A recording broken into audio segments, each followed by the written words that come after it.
Welcome to the Environmental Transformation Podcast. I'm your host, Sean Grady, and our mission is to provide you interviews with leaders in the environmental industry with the goal of providing you information about industry trends, climate change, future energies, circular economy, sustainability, and service providers making an impact in the industry. Today's guest is Dr. Cole Thompson. He's the Director of Turfgrass and Environmental Research for the U.S., or for the United States Golf Association, the USGA. And so, hey, Cole, welcome to the show. Thank you, Sean. Happy to be here.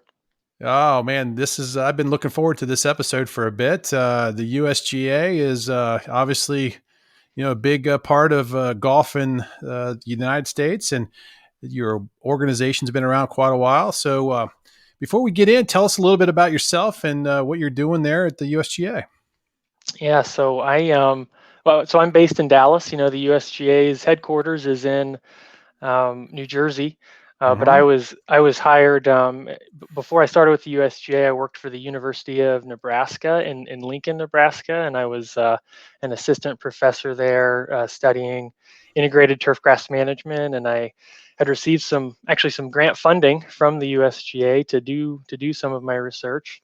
And that's basically how I knew the USGA for the most part. That was the front door for me to the USGA, was the efforts from the green section and from the research program that I now work for. And while I was working at the University of Nebraska, that an opportunity came up to start working with my predecessor, Dr. Mike Kenna, who did this for 30 years. Oh wow. Uh, and so I really couldn't say no to the opportunity. And in the process ended up moving down here to Dallas as a nice central location because it's a national research program. Sure. And so that's how I ended up here and working for the green section. Well, so did you always have a love of golf in your background? I mean, has that always been part of your life? Yeah, well, I mean, I guess maybe I wouldn't say always. It's interesting. I look back at, I guess, my rearing, and my father's not a golfer, nor is my mother. I had Okay. some uncles that played, but only one that was really kind of a really avid golfer and didn't live very close to us. And so but I took an interest in it, and it's Uh-huh. kind of a funny story. I had a brother that kind of played a little bit, but again, not avid. We were always interested in other sports. Played every sport we could be enrolled in growing up. Sure. So I'm from Kansas, typical kind of small town upbringing in Basketball. Kansas. Yeah, the roster's You're not very basketball. deep, but played a little bit of basketball, and the roster wasn't very deep for any of them. So they needed warm bodies on the Yeah, teams, right. and so, and so that was kind of our exposure to lots of different sports. And at some point, I guess around junior high school level, I just took an interest, and my mom actually ended up buying me my first set of golf clubs from a garage sale as Uh-huh. payment for mowing the yard one day. Something I didn't like to do, by the way. You all of a sudden start getting a little motivated after that, probably, huh? Yeah, that's right. That's right. And so I made friends that played golf, and continued down that kind of interest, and my interest increased, and that's really what led to studying agriculture, and eventually studying turfgrass science as a research career. Was really that interest in golf got me onto the scientific side, not the other way around. So it's Ah, interesting looking back that's how it happened. that's kind of what segued you to this position, and then you started to really have, I guess, an interest in environmental components or aspects to the game in your research, I guess, huh? Yeah, so it's interesting. As soon as you start studying turfgrass science, one, people don't really know what that means. There's a connotation with artificial turf, and with even natural grass. You think of it in this artificial sense, and Hmm. so there are these notions that grasses are not environmentally friendly. And so basically, as soon as you pick up the flag of being a turfgrass scientist, you also have to start educating yourself on what grasses really provide for communities as green spaces, and to try to not necessarily ward off those notions, but to help educate people on what grasses really are. And they're just plants like trees, and they provide many of the same benefits. And so and then you're absolutely right. From there, just as a scientist, I think, especially in biology, you get interested in the wonders of the natural world, and how Yeah, we all interact. And yeah. Yeah. Yeah, I'm a biology major myself, and I always enjoyed the outdoors, the ecology courses, the natural biology type stuff that I was involved with in coursework, and that led me into environmental work. I had a passion for being outdoors anyways. I like to fish and golf and things like that. And so yeah, it just kind of was a natural fit after college. And I was able to get on with the state of Indiana as an environmental regulator, sampling waters of the state, sampling all those watersheds and doing a non-point source runoff, sampling events to see what's the impact and the loading of all that, nitrogen and phosphorus and pesticides and herbicides going into the streams of the watersheds of the state. And I did those studies for about 3 years before I moved on to some other type of work within the agency. So yeah, and it was a lot of fun. I learned a lot, right? Really developed Yeah. my appreciation for the environment.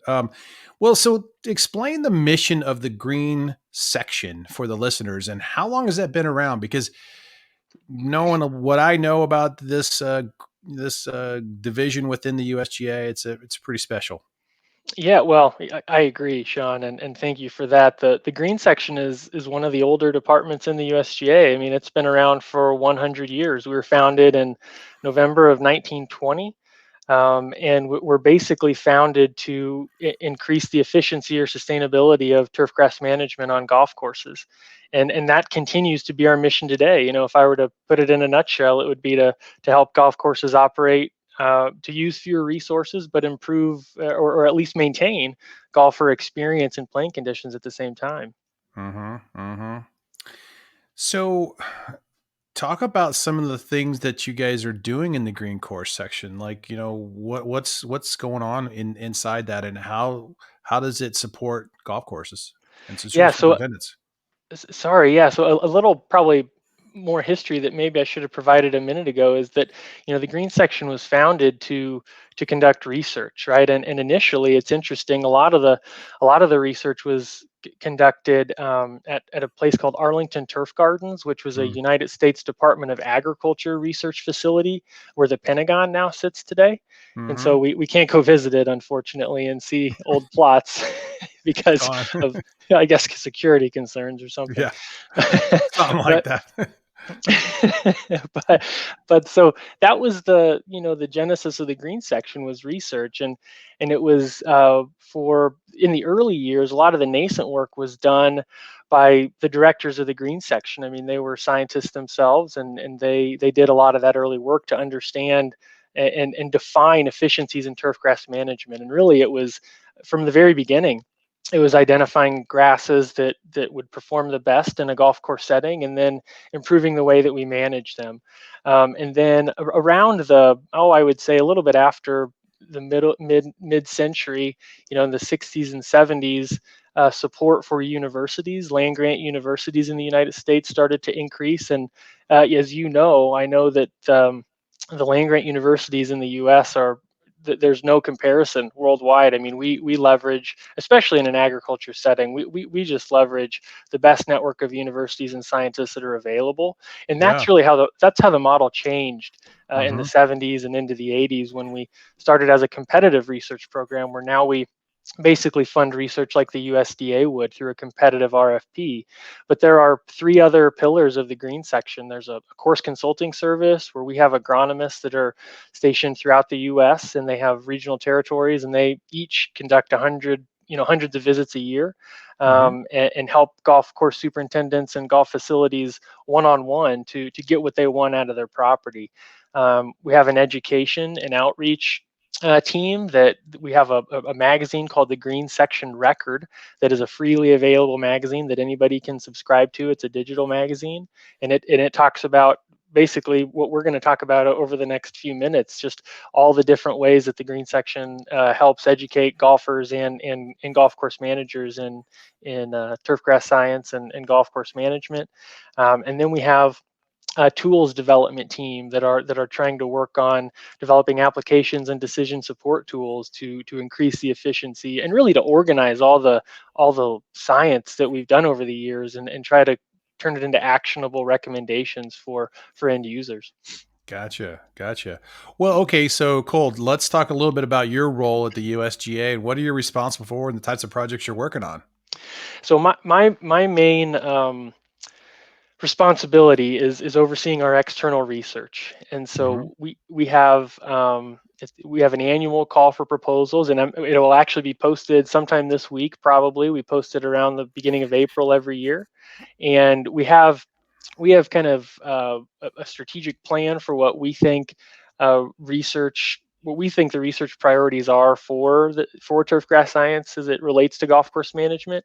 And they're things like optimizing sustainable golf course management and playing conditions, protecting and conserving water resources, and kind of the third pillar is identifying and developing novel plant materials. And you can think of it like plant breeding, continuing to improve the turf grasses that we grow on golf courses, because that's really the foundation of sustainability in many ways.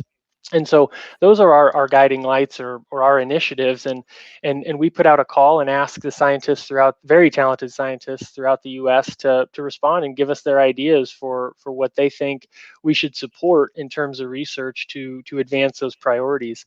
And then I have access to a very qualified committee of volunteer scientists that help me review those proposals annually. And we meet twice a year. We just got done with our spring meeting where we talk about research priorities for the year. And then later this year, we'll get together and look at the 60 to 70 proposals that will probably get submitted and evaluate them based on scientific merit and how well they will drive science and our sustainability goals at the USGA. And after we Hmm. select those projects, I am basically charged with staying in touch with those scientists and working with them and staying up to date on their progress, and looking for more opportunities in the future. Wow, that's really interesting that the USGA has this group focused on sustainability, environmental, resource conservation within its ranks. Because I don't think a lot of people know this. I mean, most people think the USGA, we're the rules guys, right? They're the Sure. guys who set the rules for the game. They're not even thinking that you guys are sitting there and you've developed programs, and you're doing research and scientific type activities to really you know improve the environmental quality, sustainability of the game in the environment. I think that's awesome. People don't know that. Yeah, I would say that's been my experience too. I told you in the introductions that it was my front door to the USGA, but that's not the norm. People do know the Yeah. USGA, and rightfully so, for governance and for conducting championships. And the silver lining. Well, it's more than silver lining. It's the benefit of, and the great thing about the USGA is, the revenue that's generated from those other activities is reinvested into the game of golf. and Right. and for me, that's just like you said, science and sustainability. And so it's I think it's a really great thing I think it's great that the USGA does that with the money they make in other areas. So Well, so my next question is kind of, I think maybe we're touching on this aspect of it, but what is the stance of the USGA on its mission regarding golf course sustainability? I mean, yeah, so it's a great question, Sean. And sustainability I don't want to say a loaded word, but there you can define it many different ways. And so I think it's important to define it when we start to talk about sustainability. And what does it mean to the USGA? Not to like me as a, layperson, or yeah, exactly. What does it mean to you guys specifically? and How do you and so how do you define it? Yeah. Yeah, and so I mean, to me, and I think, to the USGA, it means there's certainly the environmental sustainability component, leaving the environment better or at least as good as you found it.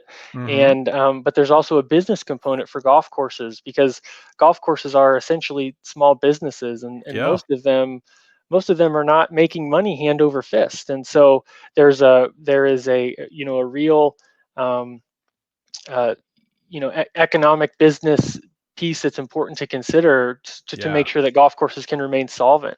And so for the USGA, it's really about balancing resource use and expenditures to manage a golf course with what a client or what a golf course wants from their property. And so it's all about that balance, reducing resource use wherever we can, and but still providing a playable, very good golf course. Yeah. Yeah. No kidding. I mean, you guys are you guys are also doing some stuff around digital aspects of your your sustainability goals too. You might want to talk a little bit about some of that if you got some time. Yeah, sure. The really interesting thing that has happened this year is we've released a platform that has been in the works for some years, and it's called Deacon, and it's actually named for Arnold Palmer's father, Hmm. which the USGA is very happy to be able to use that name and the revered name in golf, from the professional golf management side and also from a superintendent side.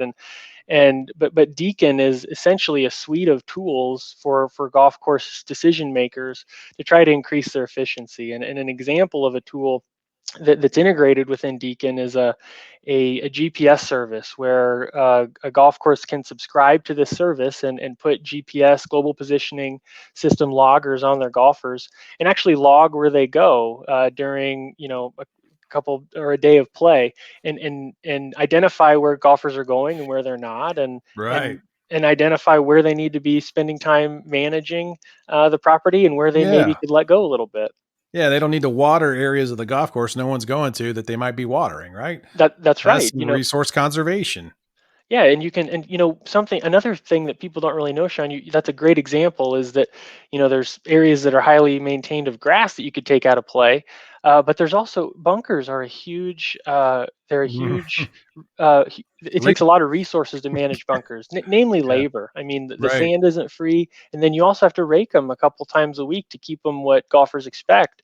And not to say anything bad about bunkers, I guess I know golfers don't really love bunkers, but um, the, Yeah. the point Darn, I is got in that the sand trap again.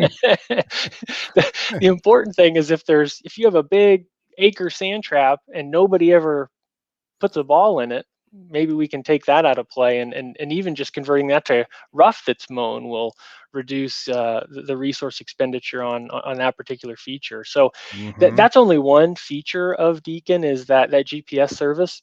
There are other components where you can basically integrate, your resource use for your different features on a golf course, fairways, putting greens, and start to play around with what would happen if I made this area smaller. How much would that save me? And so it's a really robust tool that can come with an offering with the consulting service or on its own. So it's an interesting tool. Yeah, I've read up a little bit about that, and I did have some previous conversations. Rand Jarris introduced me to that product, Right. and we had him on the show last year.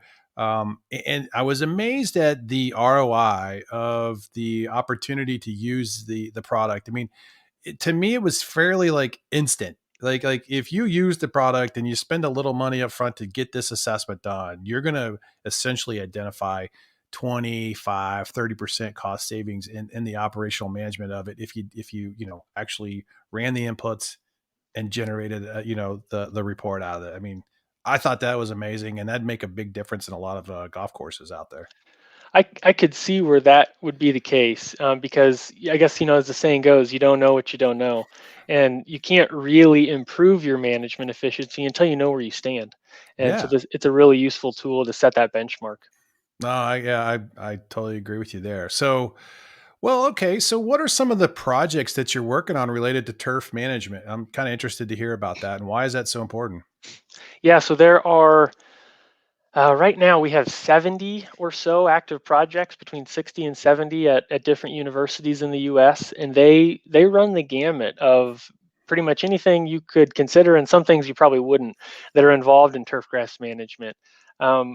Probably the projects that are most at the forefront, and rightfully so, are projects in better scheduling and understanding irrigation decisions.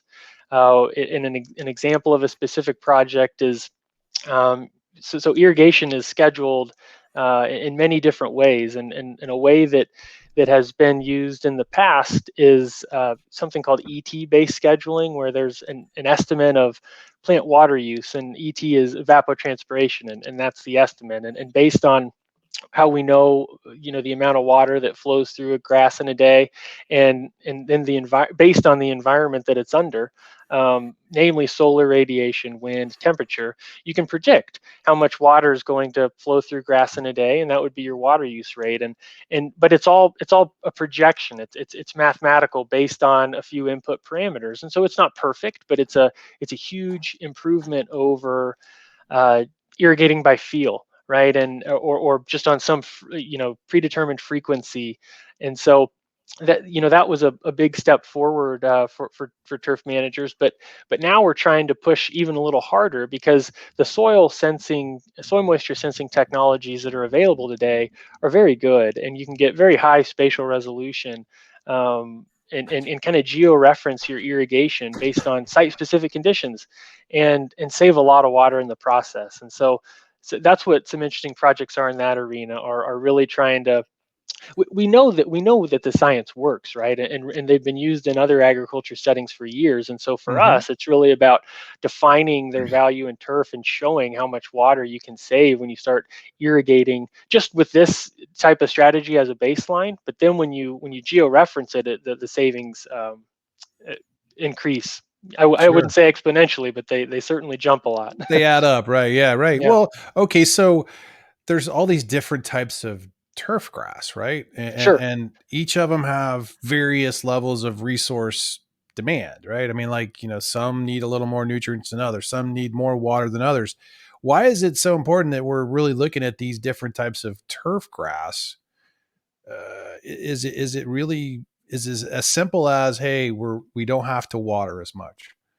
Is it that, or I don't have to use as much pesticide and herbicide? Is that kind of like fertilizer? Is that really what we're talking? I would love to say yes, it's that simple.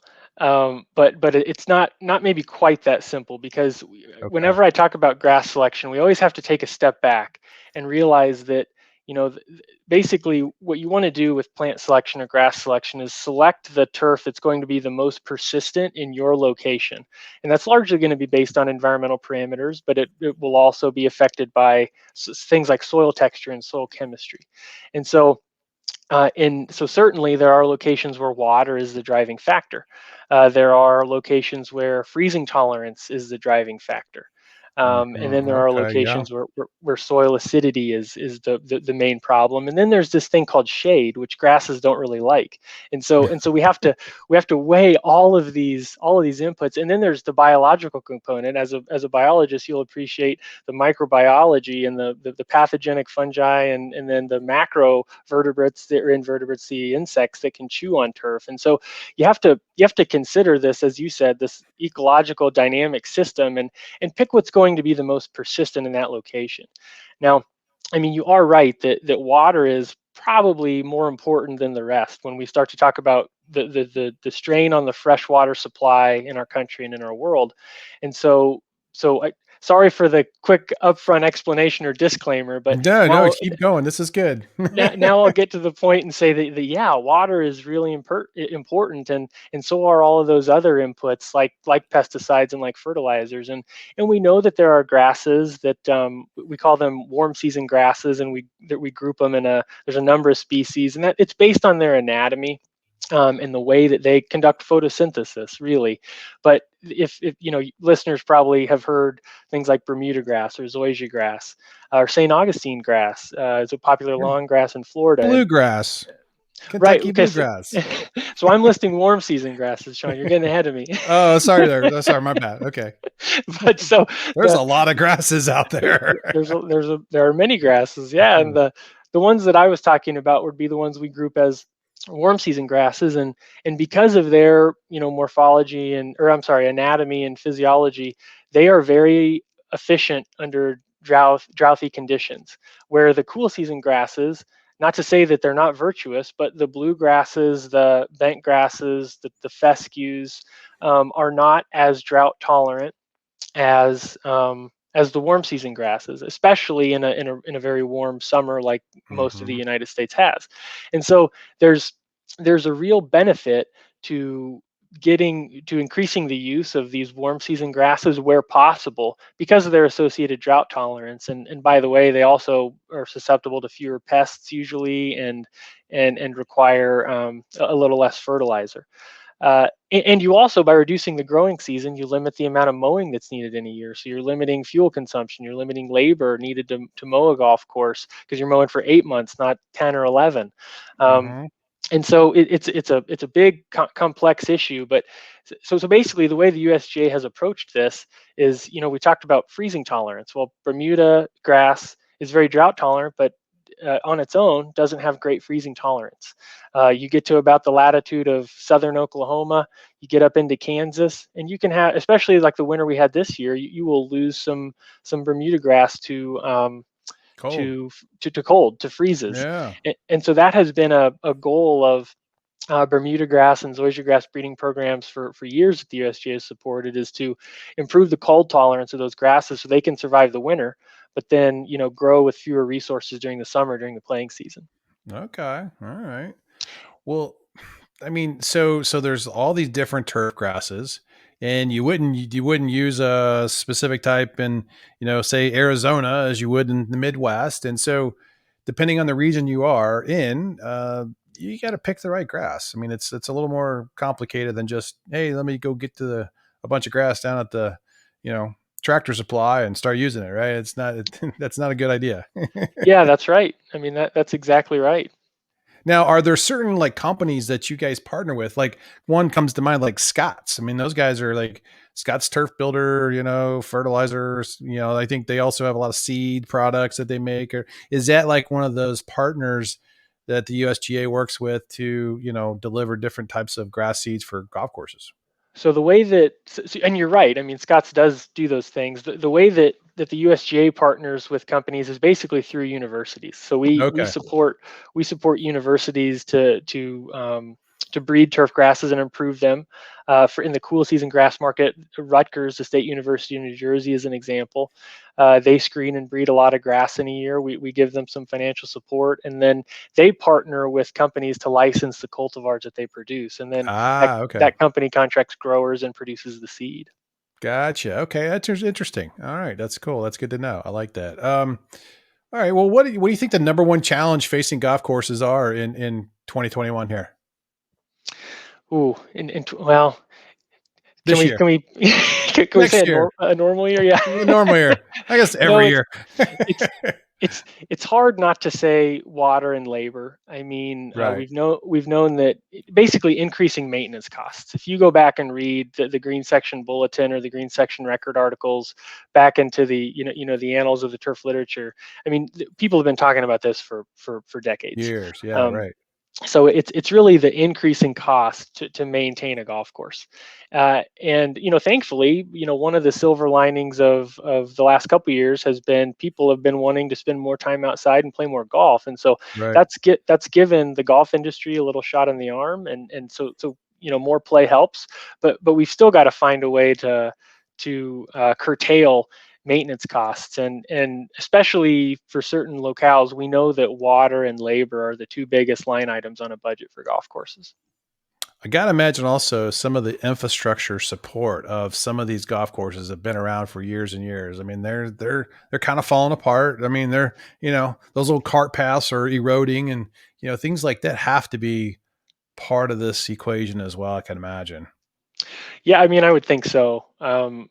Nothing lasts forever, and I've been on the golf courses just that I've been on. I mean, you'll see examples in both ways: ones that have a lot of resources and newer facilities, brand new equipment, and ones that don't have very much. And I think people don't really realize or appreciate the amount and different types of equipment that are necessary just to mow a golf course. Forget about everything else, but just to mow a golf course, you're talking about at least three different mowers, probably four. And then Yeah, the that's a good point. That's a real good point because it's not just like putting a bush hog, mower on the back of your tractor driving up and down the fairways. I mean, there's more to it than that, right? Absolutely, and they're not like, I mean, some of the mowers are like a mower that you would mow the rough with. It has like a rotary blade like people would use in their own lawn, but most of the mowers on golf courses, especially for fairways, putting greens, tees, the closer mown areas, are what we call real mowers, and they're a lot more intricate to take care of. It's basically a series of blades on a spindle that spins around and contacts a bed knife that runs along the ground, and it pinches or snips the turf off like scissors, and it Yeah. provides a really nice uniform cut. But it takes a certain skill set to take care of that equipment, and so there Yeah. are equipment technicians on that's probably one of the more valuable employees for a golf course superintendent would be that equipment technician that keeps all of that different type of equipment in tip-top shape. Yeah, I can imagine. Yeah, no kidding, right? Well, okay, let's what are there concerns with chemical runoff from golf courses and, golf course application, and if so, what can be done to reduce some of these impacts to, neighboring watersheds or groundwater type stuff? What do you guys what's involved in that? It's an important question, and whenever so the reality is that fertilizer and pesticides are needed to maintain, not just acceptable turf, but acceptable crops to eat our food, right? To sustain our food system. And so whenever you have a need for chemicals to maintain a plant, yeah, there's going to be a risk that you could introduce those unintentionally to a stream, and they could leave and contaminate a surface or groundwater, and that's a problem. So yeah, I mean, there's absolutely a risk. The USGA has supported research since the 90s on understanding the environmental fate of fertilizers and pesticides on golf courses, and Right. has worked with scientists to develop best management practices to reduce as much as possible the negative effects of using chemicals. And what we've learned is, I mean, there are very specific strategies that can be used to mitigate this to almost unmeasurable levels of pollution in surface waters. And if they are detected, in most cases, they're below the EPA threshold of what's considered safe. So yeah, it's very important. It's something that the USGA has taken very seriously, and I think to find a good set of BMPs that makes it less likely that it'll be an issue. Yeah, BMPs are such a great tool for, filtering out these types of things like wetlands, right? I mean, uh, Yeah, those are those nice little environmental hazards that you see on the golf course that you're like, crap, I just headed into the wetland.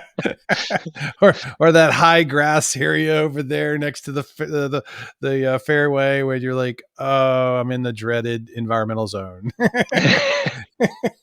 I can't go in there. I got to take a stroke. right. So but those are designed to help prevent, these types of, concerns about runoff, or they're designed to um basically provide habitat for animals and nature in within the golf course area, right? Yeah, and so you've touched on a couple really, really good important things about golf courses there. And the first is that golf courses are green spaces. And when you get into, a highly urbanized or rapidly urbanizing world, they can be some of the last remaining green spaces in cities. And so Yeah. certainly they provide habitat and a host of ecosystem services for communities. But it is important to talk about, some of the best management practices you outlined that protect surface and groundwater quality, and the constructed wetlands and buffer zones are a great example. I mean, to take one step back, there's a set of things that golf course superintendents do to reduce the likelihood of losing fertilizer or chemical to leaching through the soil or Yeah. runoff into a stream. And it's basically timing the application properly so you don't get a torrential downpour that could wash the chemical off into the root zone, applying it at the right rate and the right time of year when it's actually needed, Hmm. and then making sure that well, basically, you do need to irrigate fertilizers in a little bit, but not too much after application, so they don't volatilize and you lose them to Yeah. the environment, which is another type of loss. And so there's a whole set of those like best application practices. But then we go even further with these constructed wetlands, which you can put specific plants in these wetlands that are actually that can phyto remediate soils. I mean, they're going to use the nutrients that end up in the wetlands, and they can even take heavy metals, and then the microbes in the soil break down the pesticides and the nutrients as well. And so by going through a series of constructed wetlands, you can clean water before it's discharged into the watershed. Yeah. And then the high grass and the buffer strips you mentioned, that's just another step we can take where having not having closely mown turf all the way down to a water feature, having some higher grass that provides habitat, but also provides a water break to slow that water down and give it a chance to infiltrate into the soil and interact with root surfaces and microbes that can break it down and use it. I love that, and when I see those, my mind goes to, this is a feature that's here in the golf course that's designed, for purpose. It's not just, I mean, it's Right. beautiful. It's beautiful in a lot of ways, but it's, and sometimes it's a pain in your, what, because you hit your ball there, but it's the right thing for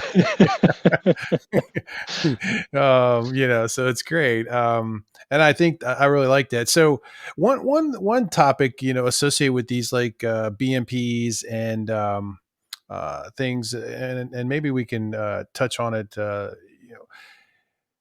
Are there things that golf courses can do to elevate their environmental profile? And one comes to mind that I was reading on your website a while back was getting some sort of like Autobahn certification that really kind of like elevates the golf course's environmental stature. So talk a little bit about that if you could. I thought that was interesting. Yeah, so Autobahn International is an independent nonprofit organization that has a lot of initiatives, and one of them has been in partnership with the USGA since the 90s at least, and it's a Autobahn cooperative sanctuary program for golf courses, and they basically have a set of best management practices, and they certify golf courses that are meeting the guidelines, and there are reviews. People come out and review the golf courses, and Hmm. and golf and basically by using the best management that we're talking about and other things, yeah, a golf course can basically be stamped as certified that they're a sanctuary for wildlife, and they're doing things in an environmentally friendly way. Creating that habitat for a good productive uh, aviation or bird sanctuary, right? Yeah, and so it's I mean it's all there's been a couple projects. There was something called Wildlife Links in the 90s too that tried to quantify all the different types of wildlife that golf courses harbored, and yeah, there's birds, but you can think of any other foxes, deer. I mean, we see all Yeah, kinds of wildlife yeah. on golf courses. Oh And yeah. something that's been a recent initiative is there's a lot of stories about the sad decline of monarch butterfly populations, Yeah. which is directly linked to their loss of habitat of milkweed, because of an increase in managed lands. And so that's another project that we've worked on with Autobahn International. And they've also received support from other companies and from the Environmental Defense Fund and the National Fish and Wildlife Foundation. It's called Monarchs in the Rough. And it was basically the goal was to establish 1,000 new acres of monarch habitat on golf courses in the migration highway from Mexico up to Canada, and that goal has been reached, and that we talk about monarchs a lot, but these pollinator gardens provide habitat for bees and other pollinating insects as well, not just butterflies, which are Oh crucial yeah. to many of our food systems. And so Yeah. it's a really important initiative. I'd be interested if there's any apiaries out there in some of the golf courses, hosting bee populations, where you can harvest the honey for the golf course clubhouse, their teas and such. Yeah, and I don't know of examples of superintendents that use it on property. I'm sure there are, because I hear stories all the time, and I know a few superintendents personally that do that. That they have their bee colonies out behind the maintenance facility, and they move them around the golf course in different native areas, and so that That's great. absolutely happens. That's really cool. I'd like to see some. I mean, that's just a neat little opportunity to spotlight some good environmental practices. And now, do you see that a lot of golf courses are actually pursuing that Audubon certification? Yeah, so I'm trying to remember off the top of my head how many golf courses are certified, and I can't, the number's escaping me. But I mean, Okay. it's a good proportion. I mean, it's in the thousands for sure, and with Okay. 15,000 golf courses, I mean, we're hovering around 10%, I would think, Okay. at least. And so it's I mean, golf course superintendents really are environmental stewards, but by and Yeah. large, the ones I talk to take it very seriously, and I think most members or clientele of a golf course realize that that's something that a golf course can provide. And we actually, so I told you I live in Dallas, right in the migration path Monarchs, and a colleague and I established some way stations in 2018. And you know, when you're out there digging these holes, first of all, you're off in the weeds near a green, and people are Yeah. staring at you. What are you doing? And but then there's always the Balls aren't curious. over there. there's always the curious person in the group that wanders over and goes, what are you guys doing? And Yeah. when you tell them that you're establishing a Monarch way station and all the details behind it, everybody thinks it's really cool. And so, Yeah. Audubon provides signage for them to stick in the ground and tell people what these, maybe they look scruffy at first, and that's a challenge, by the way, to commit to the way station and commit to those naturalized areas. But people are a lot more accepting of what it might look like early on when they know what it's for. Yeah. No, I agree. Well, here's a big question for you. How do you think climate change has affected or is affecting the golf course management? Because Yes. So sorry, was there more, Sean? no, because I gotta imagine, yeah, it is affecting. Well, yeah. So immediately, the thing I think about when we talk about a changing climate are weather extremes, right? And so we talk about warmer, longer summers or winters. I'm sorry. Well, no, I mean both ways really. You Yeah. get warmer summers, but really a lot of the warming is in winter. And so what that causes, it affects the life cycles and the distribution of our grasses, our weeds, and our pests. And so there are, weeds that previously were prolific in the south, and they're it's a slow march north. And so new managers are having to learn how to deal with these new weeds that they haven't dealt with before in their locations. There's longer um, reproduction cycles for pests, and there's more reproduction cycles a year, so there tends to be a larger pest load. And then you just have the challenge of the really dry periods in between really wet periods. And so people have to be a lot more efficient with irrigation. And that's where it comes back to one, the breeding program that we've talked about. I think it's important to continue to improve that germplasm and get these cultivars out there that are persistent they're resilient in a changing climate. And so because we can see on the horizon we're going to have to things are going to continue to tighten. We're going to continue to have to do more with less on golf courses. And so the genetics of an improved cultivar are a good place to start. And then Hmm. we just have to continue to look for any efficiencies we can in management. But it sounds like too, the pressure on the actual superintendents to manage the golf course because of climate change, it's increasing. I mean, it's more chemicals, it's more more nutrients, it's more watering, there's just more time dealing with pests and invasive plants. I mean, those are that's a reality. It sounds like. I think so. And I mean, it's really complex. And just like you mentioned, there's a lot to consider. And I guess that does translate directly to pressure on the superintendent to be as efficient as they can in that situation. Hmm. Well, what are some of the projects that the USGA may be working on to address climate change? Yeah, so I guess, like I said, a minute ago, when I think about climate change, I'm thinking about resiliency in a changing climate, and so one is breeding, another is just looking for any efficiency in irrigation. Um, we support researchers that are trying to forecast when diseases are likely to occur, and so we can better time. Um, uh, Fungicide or pesticide applications. And then we're looking at new ways to measure or monitor soil fertility, to schedule fertilizer applications as well. So I guess this probably isn't quite the perfect answer you want, but I have to deconstruct climate change a little bit and think about what it means in a practical, tangible sense for somebody who's managing grass. And really what it means are they're going to have to learn how to utilize their resources a little bit differently. Hmm. Well, so you're talking about irrigation, and if say you're managing a golf course, and you don't have your irrigation system set up on some sort of an electronic timer or something Mhm. like that, that to me sounds like you're back in the Stone Age. I Well, mean, like, wouldn't wouldn't this be like automatic, set up? I mean, electronically, when things should be going off, and you schedule these things out, and then you're able to actually measure the quantity and the volume of water going out instead of just well, I think it was this. I'm going to go turn on the valve and let it go for an hour and come back. And then, hopefully you don't forget, Yeah, and I think there's a couple important things to consider there, and one is, I mean, yes, ideally we would have the most efficient pumping stations available, and all the sensing technologies, and valve in head control, so we can water just this spot and not another. But irrigation systems are expensive. I mean, it's millions of dollars to put mm, one in, and many golf courses are using very old irrigation systems. mhm. And so you're kind of stuck with what you have at that point until you get an irrigation system renovation.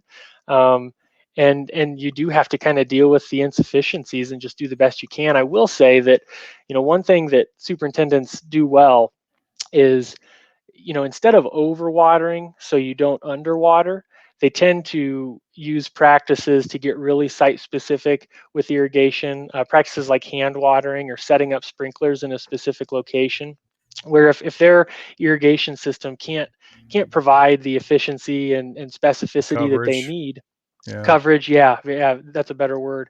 They will water to get everything to to get the wetter spots where they need to be in terms of not too much water, right? But then you go out and you find those spots that are still dry, and you give them a little more water by hand or with a sprinkler. And so, I mean, superintendents work really hard to make sure that they are being efficient with whatever infrastructure they have in place, for sure.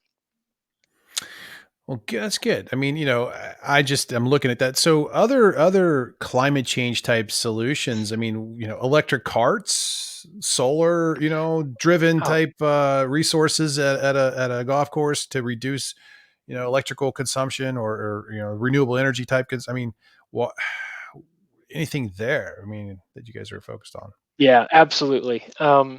And so, I mean, thanks for circling back and pushing a little harder on that, because one thing that we've worked on is in an environmental profile series with the Golf Course Superintendents Association of America. And another, another thing that we've worked on with them is um, a, a, a best management practices manual or guide Yeah. that was developed initially with a template with some scientists at the University of Florida, but then just this year, and I mean before this year, but this year we reached the milestone of having one state level BMP guide for all 50 states, and then golf courses can take those and and apply them at the facility level. And so, the environmental profile series was important because it compared resource use in the golf industry around 2005 to around 2015. And so it was like over a 10-year period for resources like water, fertilizer, land use, energy use. Um, and we learned that on average golf courses are using less. Some of it's because there are fewer golf courses than there were at the beginning of that time frame, but there really are changes in management and use of new tools that have reduced water use by 19% or so, have reduced Hmm. fertilizer use in the 37% range. Energy, to your point, has been reduced. The papers in the environmental profile cite about 8%, but about half of that was because of golf course closures, and so it's really maybe in the 4% range. But the cited practices that affected that change are, behavioral, psychological differences in how people use energy. Also having an energy management plan, which would be like an example of there's an energy BMP. section in the Yeah. BMP guide. And then, like you said, using renewable energy sources, having solar panels, having a windmill on the property to supplement what you draw from the grid. Yeah, no, that's great. I mean, those are great little projects, and to do case studies to show those things would be really cool. And I did take a look at the best management practice, manual for my state, and I was very thorough. And I mean, really, it's like great blueprint for any superintendent to use. I mean, it was like it pretty much addressed all the environmental concerns and management needs that a superintendent would need to really have at their disposal to help them make good decisions. I thought. I mean, it was pretty good. I mean, obviously you need contractors and suppliers to support some of the operations, but it would give them the kind of like the management plan to do things. I thought it was really good. That's good. That's really good to hear, Sean. I mean, because so I'm sure if you look at the front of that one, I'm sure Purdue is involved, and so it's been a big effort Yep. with local chapters of the GCSAA. Universities have been involved, and then they've, in many cases, have also contracted with some companies to help identify the best practices and work from a template that the GCSAA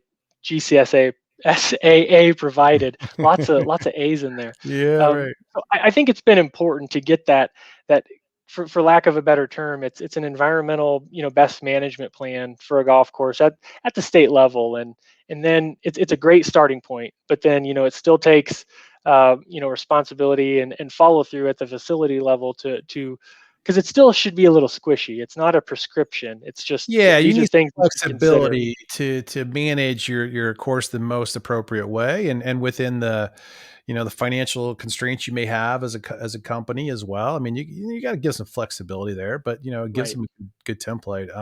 So I really liked it, and glad It's that's a good. resource for the superintendents. But so is the USGA involved with like continuing education for golf course superintendents? And is there some sort of credential that those individuals obtain as part of their profession? I'm kind of curious about that because, like in my profession in the environmental field, you've got you're a certified safety professional, you're a certified industrial hygienist, you're a certified hazardous material manager. Do they have something similar in the golf course superintendent world where you got a certification?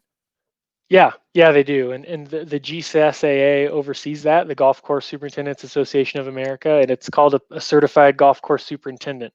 Okay. Um, and so they have to have so many years. There's different classes of so golf course superintendents are professional land managers, and there Right. are different membership levels and statuses within the GCSAA. There's an assistant superintendent who, for lack of a better term, is like an apprentice, right? They're learning the Yep. trade a little bit more, Right. applying what they learned maybe in school, applying the theoretical, I should say, that they learned in school.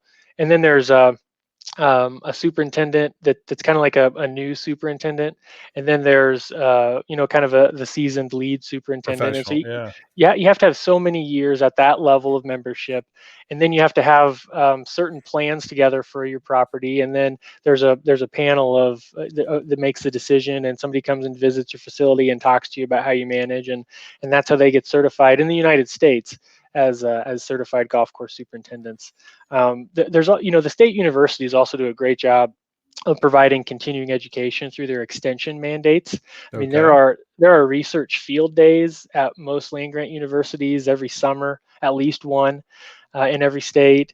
And then there are winter conferences and not just superintendents, athletic field managers, lawn care operators attend, and they get continuing education credits that go towards their certification through the GCSAA, and also go towards their certification to be a certified pesticide applicator, because that's obviously a requirement as well.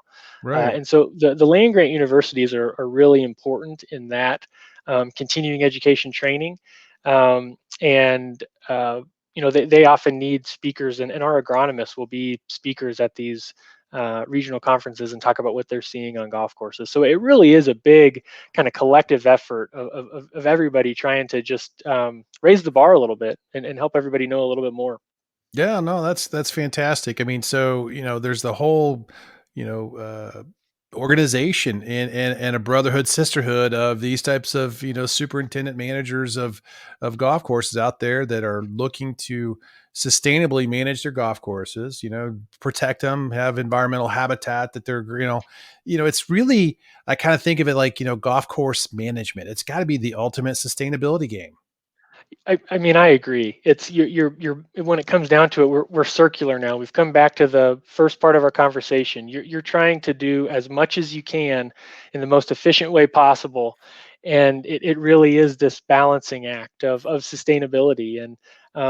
And you bring up a really good point. The women and men that are out there managing golf courses, it's a really strong sisterhood and brotherhood of professionals that want to help each other and see each other succeed. And they learn a lot from each other for sure.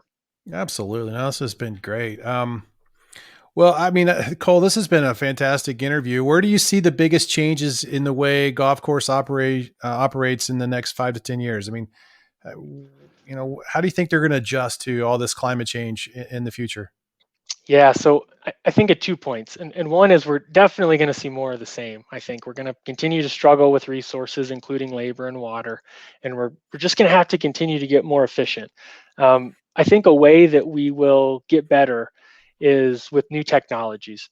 I think we're kind of on the cusp of people are already doing this, but we're going to start seeing, I think, more adoption of precision application methods where sprayers are guided by global positioning systems, and not only that, but they're linked to sensors that in some way detected a pest in this location, and then the sprayer only turns on when it's over that location or where the environment uh, indicates that there's a high risk of turf injury in that location. And so I think we're going to see, and big agriculture has already Yeah, been they're like doing this. it. Yeah, they're doing it. Right. And so it's something that, again, and this is kind of the history of turf science. We continue to learn from and apply what's been developed in agriculture in many ways. And I think we're just going to see more of that. More of this geo referenced high spatial resolution management, where it's really data driven. That's what we're talking about, is data driven management. So you see a lot more input and more focus on digital transformation in the business too, right? I mean, that's got to be a big component of the future here. Yeah, I mean, if you're going to manage with all these different systems, we're going to have to educate people how to use them. And so I think that is an important kind of transition or change that will take place for superintendents. And, at the extreme, you could imagine a scenario where a superintendent and a couple others that maintain all of this automated equipment are really the only ones on property, right? And the skill set changes from, interpersonal communication and managing a team to being able to manage these automated fleets. And I mean, I think we're a little ways away from that still for some Yeah. for some reasons, but Well, but Tesla, you it's get possible. automatic driving cars, so it's not too Right. far away. Yeah. Yeah. Battery powered mowers and GPS, you could do it. Absolutely. Yeah, no kidding. Wow. I mean, no, I think this is great. I mean, I'm excited to see where the golf course operations is going to be in 5. I think also education and awareness of all of this and these topics is going to be a big part of the the evolution of the game and of golf course management. I'm glad you mentioned like education and adopting some of these strategies, because a big thing that I kind of glossed over and didn't talk about earlier was we one of my big charges the last couple of years has been working to try to put a number on what all of this research over the last 100 years has meant for the golf course industry. And so we took very briefly, we took six specific areas where we've done a lot of research and we think we've made the greatest gains, and we want to know how widely those practices have been adopted and what they've meant for golf courses. And we think in total, we can estimate that the golf industry saves about $2 billion a year for the investment that the USGA puts into research. And so that makes us a little more real and tangible, and lets us pat ourselves on the back a little bit. But one thing we learned is that even so, the rate of adoption is somewhere between 40 and the upper 30 and the upper 40th percentile ranges.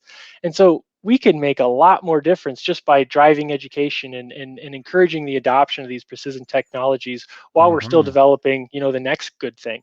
Hmm. So I think that's a great point, and I'm glad you mentioned it here at the end. No, this is good. This has been a great interview, Cole. I mean, I really appreciate the work you're doing there at the USGA.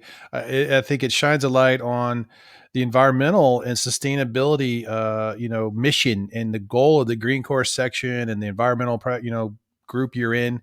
And because most people think of it's just like, hey, USGA is the rules guys, or they're the golf course, tournament people. I mean, it's not just that, and it's really putting together the support and the foundation to actually operate all these golf courses in a sustainable way. That's really behind what you guys are really doing. That doesn't get talked a lot about. I really like it. Oh, thanks, John. That's well said. Well, hey, thanks for joining the show, Cole. And we're gonna, we'll maybe hopefully down the road we'll do another episode on another topic that the USGA is working on. That's going to be exciting. and that the listeners will want to listen to, because I can tell you the last episode we did with Rand was very well received, and got a lot of great listens and comments and feedback on. So love to have you come back on down the road. So appreciate your time. My pleasure, Sean, and look forward to other opportunities. All right. Thanks so much. Thanks, Sean.